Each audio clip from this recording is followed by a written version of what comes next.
subject, you can work on a project. If that's a focus area, you can work on a focus area. Those of you who are ready to take a test and spoke with me earlier, you can come over to my table and you can take a test. If you're working on something for your elective, you can work on something for your elective.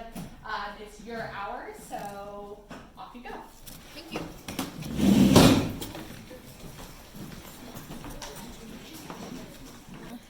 These are students who are ready to take an exam because it's at their own pace. So these students are ready to take an exam. So right now we have Judah who's taking history, Joaquin is taking English. Can I look at this? Yeah, Lachlan is taking science and Fletcher is taking math. So they're each taking a different subject right now because it's their self-direction time. How did they get to this assessment part? They go through their platform, and when they're ready to take an exam, they come over to the testing area and they can take a testing exam while the other students are working on whatever they need to work on. It's kind of their self-directed time. They get to pick and choose what they want to work on. My name is Maya, and the reason I really love Vanguard is because one thing is that it seems really easy, like really straightforward.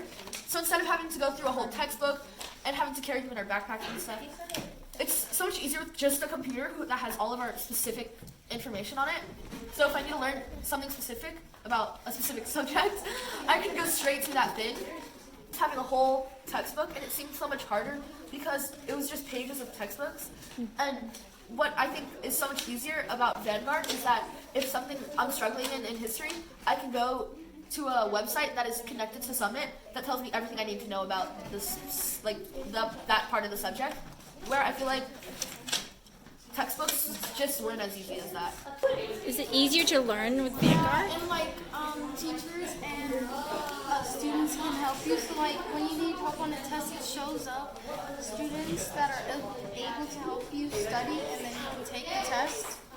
And yeah, it's really easy. So other students can help you? Yeah, that what you and then said? you can take the test by yourself. Oh, So if you took a test and got a 9 out of 10 on your first try or your second try, then you are on a list to help students. And tell me why you just clapped. because if you if you do a content assessment and you pass, you can ring that bell. And sometimes get candy. And then everyone claps. Okay. And that's usually in every class.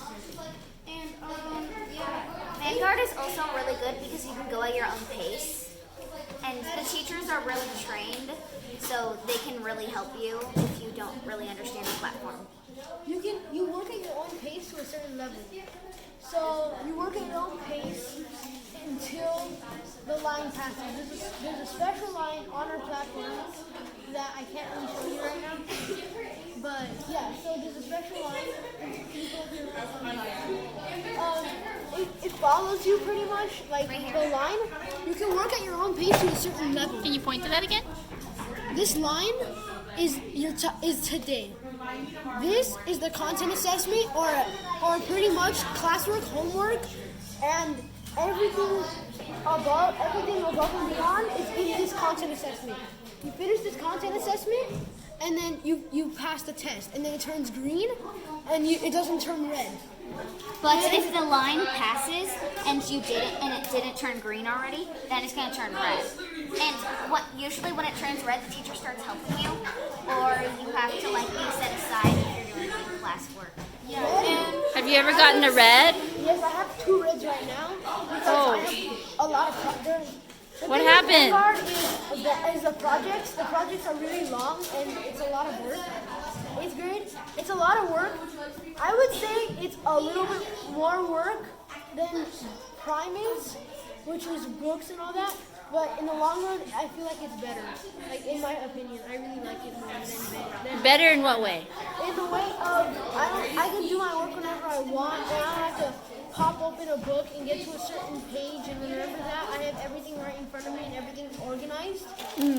And it's just less paper and Okay. in all that way. You want to say anything? And as I was saying, it's like a list of students that can help you and able to help you.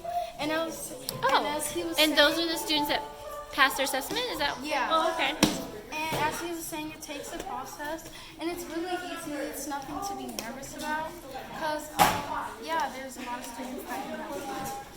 Summit breaks down the school year quite well. So like the projects that are like 80% of your grade are broken down into checkpoints, and then the final products, which are stars. And you have to get greens on the checkpoints, and the checkpoints basically help you complete the stars. Like for history, the checkpoints are one paragraph each, and then for the star, you put all the paragraphs together to make an essay. How often are you seeing the teacher? We actually see the teacher a lot because usually before a checkpoint, the teacher will open up the checkpoint and basically explain what we have to do. The way the Vanguard works is we have certain days called STL where they give us time to do our focus areas, as I showed you. And sometimes they'll give us more time than other times. But mostly is they make us do our projects, because the projects are 80% of our grade, and only the focus areas are only 18 or 20. So what I really like about Vanguard, and what really caused me to jump on board from the start and be one of the pilot teachers, was the fact that as a 6th grade teacher, I always saw students leaving from 5th to 6th grade. Historically in PUSD, they would leave public schools to go to private or go to charter or go to a different public school in another district because they didn't feel that middle school was challenging enough to prepare kids for high school. So when our principal at the time brought this great idea to me and to a couple of the other teachers, we jumped right on board and we flew to San Francisco, and we were trained for 2 weeks up in the Bay Area and brought it back to kind of keep those students who typically leave for a more challenging environment to stay, coupled with kind of like paired, I guess I should say, with Math Academy to kind of draw those families back into public school. And I found that those students who were always felt like they were held back in education, they would get bored in class because typically teachers would just give them like extra worksheets to do or help kind of the lower kids when they were, going through elementary school. And then as when they came to this program, they suddenly were challenged again.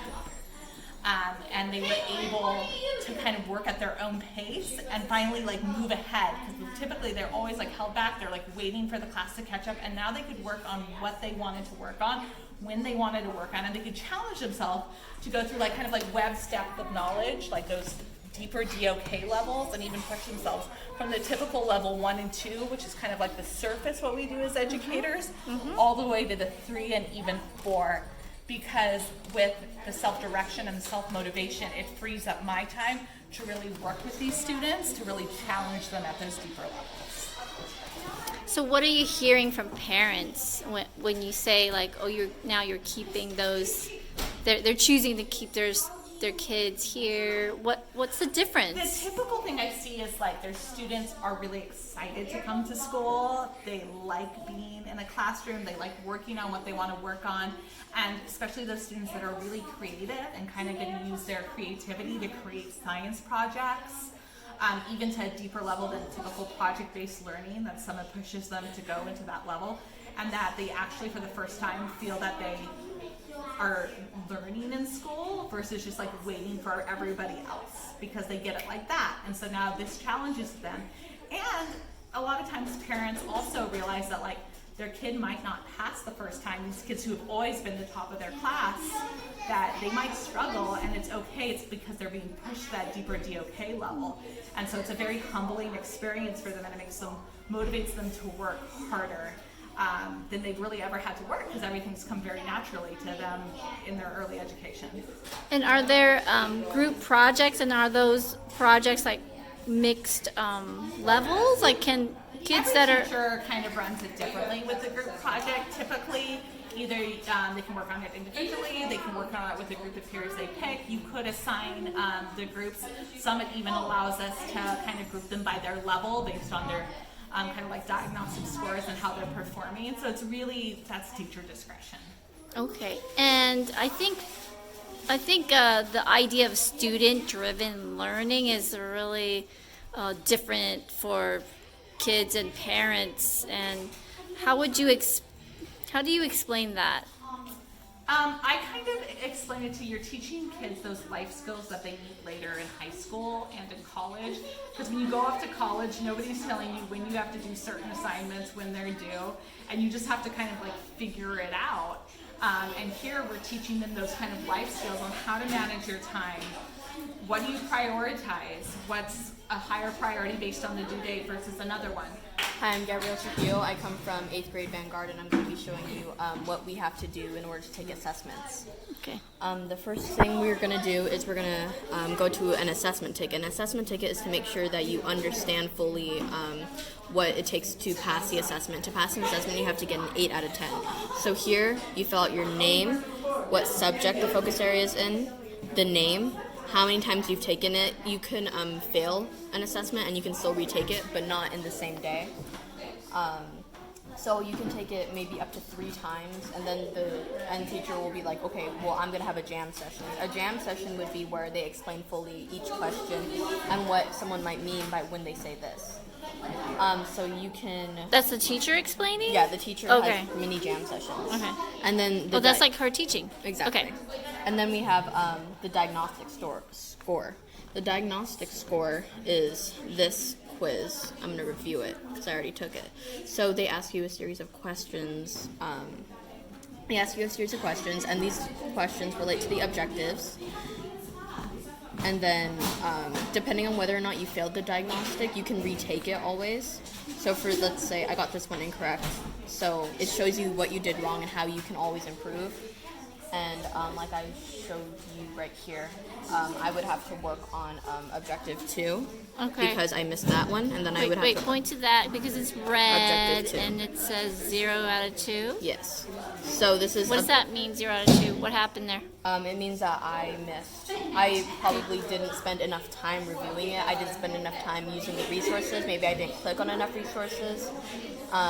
Maybe I just didn't really understand it, and maybe it's just something that I need to go over multiple times, because sometimes kids, they need to go over things multiple times in order to understand things. Oh, so you did the assessment and it somehow figures out what resources would help you. Exactly. Oh, Based on okay, the data. got So it. it uses the data that it found to tell you Okay. this is what you need to work on for you to pass. So Okay. right here it says you need an 8 out of 10 to pass, score needed.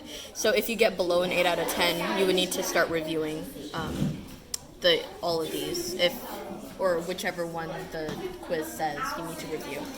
And then moving back to the assessment ticket, it asks for the diagnostic score, but then it also asks what the most useful resource from this focus area is. And to answer this, you would of course need to go through every single one of these. So I could say, oh, I found the definitions really helpful. Or I could say I found the slideshows, I found the presentation, I found the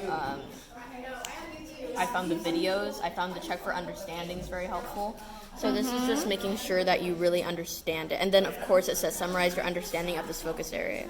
Now, your assigned teacher will look at this assessment ticket, analyze it, and she or he will decide whether or not they believe that you're ready. And of course, if they do think you're ready, then you're going to have to show them notes. So these, for example, are notes. So this is for foreign policy in the early republic. I took a lot of notes on this. This is just going over Embargo Act, War of 1812. So for example, for this one, I would have to say I understand what the Embargo Act of 1812 is, or 1807. I would have to understand who signed it, what the connections were, what the causes of it were. So would the teacher check that you did that, and Yes. would she be reading that Yes, and so- sort of quizzing you a little Yeah, bit? yeah, exactly. Okay. They'll ask you a series of questions being like, okay, well, who signed the Embargo Act? What were the Okay. causes leading up to it are? Then what if you didn't answer the questions? What if she thought, If you didn't answer it, then she would make you review it and take more notes, just to make sure that that you can pass this assessment, because that's the goal for all the teachers, to make sure that you pass assessments. okay. All right. Anything you want to add about Vanguard and this interface? I think Vanguard's just really helpful for me personally, because sometimes you're in a classroom and some kids are behind and you have to end up waiting for them, and therefore you're losing more educational time. However, for Vanguard, it's very independent. It's very self-motivating, so that when you're working on an assessment, you can work on it at any point, and it's just whether or not I can do it. It's not whether or not anyone else can do it.